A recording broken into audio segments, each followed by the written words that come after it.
Hey everybody, and welcome back to Lindsey's Little Library. So I'm here today with a TBR video. I know, like, I don't do those. I have commitment issues when it comes to my books. But I'm doing this because I am hosting Historathon 4.0 with Amanda from On the Middle Shelf and Gloria from Gloria Z. Thompson. And we have prompts and we have a lot of fun stuff planned for November. So hence the TBR. I'm really excited about it. So I have a stack of books over here that I originally kind of picked quickly when I was doing a vlog. Since then, I have there's a couple of books that are potential replacements, substitutions.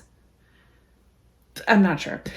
So I have the pile that I'll go through in detail from that vlog. If you watched it, if you didn't, no big deal. If you want to, it's not that long ago. And then I'll tell you about my other possibilities. And these are just the physical books. I was just looking on my NetGalley, and I have a lot of historical fiction books also on my NetGalley that are also contenders. So not so much a Historathon 4.0 TBR, but a Historathon 4.0 pile of possibilities that are just my physical ones. The only book I am wholeheartedly committing to reading is Crow Mary, because Crow Mary by Kathleen Grissom is our group read. And so this is the one at the end of November. We're actually going to come on my channel, not our channel, my channel. We're going to do a live show with Gloria and Amanda and chat with you guys about the book and have a little virtual Historathon book club. So super excited. Grab this copy or a copy if you can. I would love to have you join in with us, but I'll have the details for all of that below. So this is by the same author that wrote The Kitchen House, which I absolutely loved. The Kitchen House. It's a fantastic read. If you're looking for an option for Historathon, highly suggest that one. But Crow Mary follows an Indian woman. This takes place in the late 1800s. Crow Mary marries Abe Farewell. He is a white fur trader, and she accompanies him throughout his kind of journeys as a fur trader into Canada and into the United States. Yeah. But when they're in Canada in the spring, they're preparing to return to Montana. They witness the Cypress Hills Massacre, in which 40 Nakota are killed by a drunken gang. And following that, this gang also kidnapped a number of women. It doesn't say how many. So Crow Mary sets off in this like single-handed, crazy idea to rescue these women. And she does. So this is the story. It is based on a true person. This book is also endorsed by her family as well as the Crow elders and the Crow scholars. And so it seems to me it'd be a pretty decent look into this historical moment in time, but written in a historical fiction way. So, which is the reason I love historical fiction so much. So anyways, I'm so excited about this book. Again, get yourself a copy. We're going to talk about this one. If you read no other historical fiction books, just read that one. All right, so for the rest of the month, it is a month-long readathon. So read as many or as little historical fiction books as you want to. If you want a little bit more direction, we have some direction for you. So each of us as hosts picked 3 prompts. Our challenge to you is to pick one prompt from each host, read one book or multiple books that fit those 3 prompts, and congratulations, you win Historathon. I don't know, there's no prize or anything, but it's just a challenge. So I picked a book that actually fits each of the 9 prompts that we have in total. Again, who knows if I'm going to get to all these? This is my pile of possibilities. So first one, we're going to go with Amanda's prompts. The first one she has is a book with a color in the title. I have Greenwood by Michael Christie. This was actually a recommendation from Melissa at Libraries and Labradors. It's a family epic story that spans hundreds of years, and talks about the Greenwood family and how they are all connected in some way, shape, or form to, I don't know if it's lumberjacking or to wood. Like one of them's a carpenter. One of them works in a maple syrup camp. So there's connections to trees throughout it. I am super interested listening to Melissa. I had to buy this book right away. I believe she talked about it at one of our reading retreats. Immediately went on Pango and purchased it I love the cover. This is gorgeous. And then the fact that it just spans generations of these families, of this one family. So that is my book with the color in the title. Stack them over there. Her next prompt is 3 words in a title. And for this one, I picked a historical fiction middle grade book, which is my plug to say it doesn't have to be, you can do a mixture of other genres. So you can do historical romance, historical middle grade fiction, historical thrillers. There's a whole lot of a gamut of possibilities. And so to help me get through books as fast as I can, I thought a middle grade would be a great one for this. And so this is The Lost Year by Catherine Marsh. This one follows 13-year-old Matthew. His journalist dad is stuck overseas indefinitely, and his mom has moved in his 100-year-old great-grandmother to ride out the COVID pandemic, adding to his stress and isolation. So his dad's gone. He's stuck at home with his mom and his grandmother.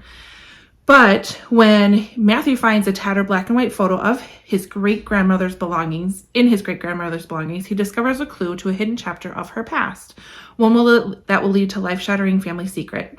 She is set in alternating timelines that connect the present day to the 1930s and the U.S. to the USSR. It follows the famine that killed millions of Ukrainians, which the Soviet government covered up for decades. So Amanda can't talk about this enough, put it in my hands one of the times that I was with her and told me to bring it home. My daughter, Emily, read it and absolutely loved it. So this is on the list. All right, and the last prompt that Amanda has is a book with the word book in the title. So for that one, I have The Last Bookshop in London by Madeline Martin. This actually was given to me during the book exchange this last year, yeah. So this one follows a woman named Grace Bennett. It's 1939, August. London is preparing for war. Hitler's forces are sweeping across Europe. And Grace has always dreamed of moving to the city, and she gets the opportunity to do that. Although moving to a city during war isn't quite what Grace had in mind. But she certainly didn't think she would be working at a dusty old bookshop nestled in the heart of London called Primrose Hill. So through blackouts and air raids, and as the Blitz intensifies, Grace discovers the power of storytelling to unite her community in ways she never dreamed. It sounds like it is a book with friendship, love, survival, all set in World War II London. So I'm excited. I actually was peeking through this a little bit as I was waiting for the dog to come in, and I'm already kind of invested in it. So that is the third one for Amanda's prompts. Okay, so for Gloria's prompts, the first one she has is a place in time that you would want to visit, or a place you would want to visit. And I am a huge fan of New York. So I am also I have my own little challenges. I promised myself I would read a Beatrice Williams book. And so this is kind of the prompt that a Beatrice Williams book fit. So this is A Gilded Age. This takes place in New York during the Jazz Age. And we're following Mrs. Teresa Marshall of Fifth Avenue in Southampton, Long Island. She's done the unthinkable. I know. She's fallen in love with her young paramour, Captain Octavian, an aviator and hero of the Great War. Though the battle-scarred Octavian is devoted to his dazzling socialite of a certain age and wants to marry her, Teresa resists.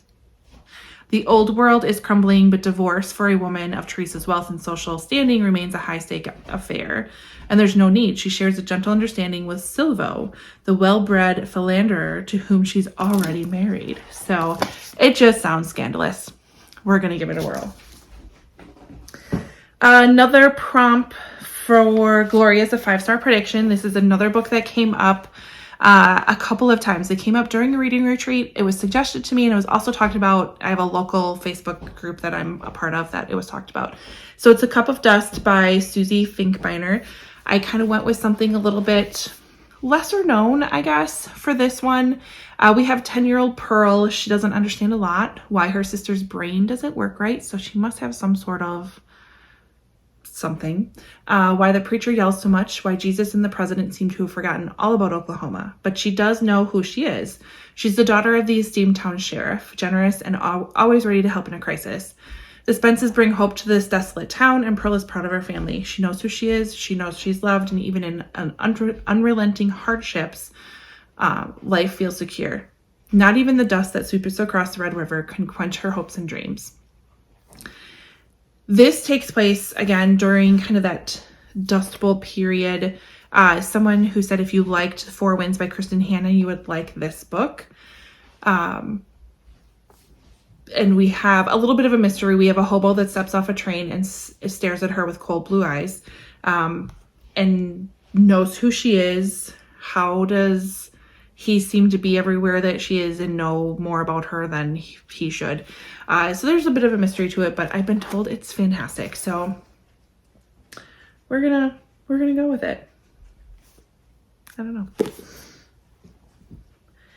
And then the last prompt from Gloria is a book based on a true story. So I also picked this one up off of my book exchange cart because we need to get reading those because that's, coming around again. This is A Memory of Violets by Hazel Gaynor. Hazel Gaynor I have read before, really like her writing style and like the work that she does. This is based on a true story. So we have 1876. The flower markets, orphaned Irish sisters Flora and Rosie Flynn sell posies of violets and watercress to survive. It's a really hard existence, but they persevere. And then they become separated and their lives take a very different path. So then we have 1912 and we have 21-year-old Tilly. She leaves the Lake District for London to become an assistant housemaker at one of Mrs. Shaw's training homes for watercress and flower girls. It's a home to care for London's orphaned and crippled flower girls, getting them off the streets. When she's there, she discovers a notebook that belonged to Flora Flynn, one of the sisters. It's a heartbreaking tale of loss and separation as Flora's entries reveal how she's never stopped looking for her sister. Tilly sets out to discover what happened to Rosie, and we go from there. Again, based on a true story. When I showed this in my vlog, I had a lot of people reply that it's a fantastic book. So I have high hopes. I'm excited for it. And then for my prompts, I went with a whole bunch of favorites. So first prompt is a book by a favorite author. I've got The Diamond Eye by Kate Quinn. This one I'll probably do on audio. Although, Epic Map, hello. Also based on a true story. So this is where multiple books could fit multiple prompts. And so you could actually complete all 9 prompts, but only read a few books. Anyways. This is a tale of a quiet bookworm who becomes history's deadliest female sniper. So beyond excited. And again, also I've heard fantastic things about this one. I've heard people say they like this better than Rose Code, and I really liked Rose Code. So got some high hopes, just saying. My other one is favorite time period. So I decided to take a book off of my book of the month shelf, and this is The First Ladies by Marie Benedict and Victoria Christopher Murray. First of all, I just love this cover. Yeah. So this one is the partnership between First Lady Eleanor Roosevelt and civil rights activist Mary McLeod Bethune. Very unlikely friendship that changed the world. This one, again, based on a true story. I love that we are going to be alternating characters between Mary and Eleanor. It's in the 1920s. We go between New York and Florida, and I'm sure our locations probably change a few times. Oh yeah, Washington, D.C. So I'm excited to read this one. I haven't heard a lot about what people have thought of this one, so I'm curious. I know someone I know, like in real life, was reading it and enjoyed it, so high hopes. And for the last prompt that I have is a book recommended by a favorite. So this one keeps coming up in conversations between me and Amanda. She is shocked that I have not read this one. It's The 19th Wife by David Ebershoff. So this one takes place in a couple of timelines. We have 1875. We have Anna Eliza Young is attempting to separate from her very, very powerful husband, Brigham Young, who is a prophet and leader in the Mormon church. She is outcast and on a mission to kind of reveal and put an end to polygamy. And in doing so, we learn a whole bunch about the family's polygamous history. And then we also have a tale of murder involving a polygamous family in present-day Utah. A young man who is thrown out of his sect years earlier and must re-enter the world that cast him aside in order to discover the truth behind his father's death. This is a big book. We're talking like almost 500 pages, and the font snob in me is like, that's little. But we're going to go for it because she says it's fantastic. And sometimes when a book is fantastic, and even though it's long, it can go quick. So that's on my list as well. I have 4 more that I put aside a long time ago, actually, when I did a video of the highest rated books on my TBR. There were 4 of them that are historical fiction that I'm like, I'll save that for Historathon. And then I kind of forgot about them. So I'm hoping I could probably fit these in. I know this is a 3-word title, so The Pear's Secret could absolutely fit with one of Amanda's prompts. This is by Natasha Lester. We have England, 1939, Paris, 1947, and present day. It's 4 women bound by war whose unspeakable sacrifice, enduring love leave a priceless legacy. I have The Violinist of Auschwitz, which also could be a place I really want to visit. I would love to go to Europe at some point in time and kind of visit some of these historical places. This is Auschwitz, 1943. Can hope rise and can love triumph over hatred. I think this is the one that's the highest rated on my shelf, actually. We have The Light in Hidden Places by Sharon Cameron. I believe this was a recommendation that could fit. We have 1943. And I believe it's about hiding people. Yes, hiding Jewish family. They have 2 Nazis living below them, 13 Jews hidden above. And then favorite author, Kelly Rimmer. Would love to read more by her. This is The Things We Cannot Say. I read, can't think of the name of the book, but this is her more popular one. 1942, we have Europe remains in the relentless grip of war. Just beyond the tents of the Russian refugee camp she calls home, a young woman speaks her wedding vows. It's a decision that will alter her destiny, and it's a lie that will remain buried until the next century. And I believe it alternates characters, so multiple perspectives in this one. So those are bonus books that I have. As well as some that I have on my NetGalley. So you'll have to hang out and see what I end up reading at the end of the month. But I know I have a really good pile of books to pick from as far as possibilities for Historathon.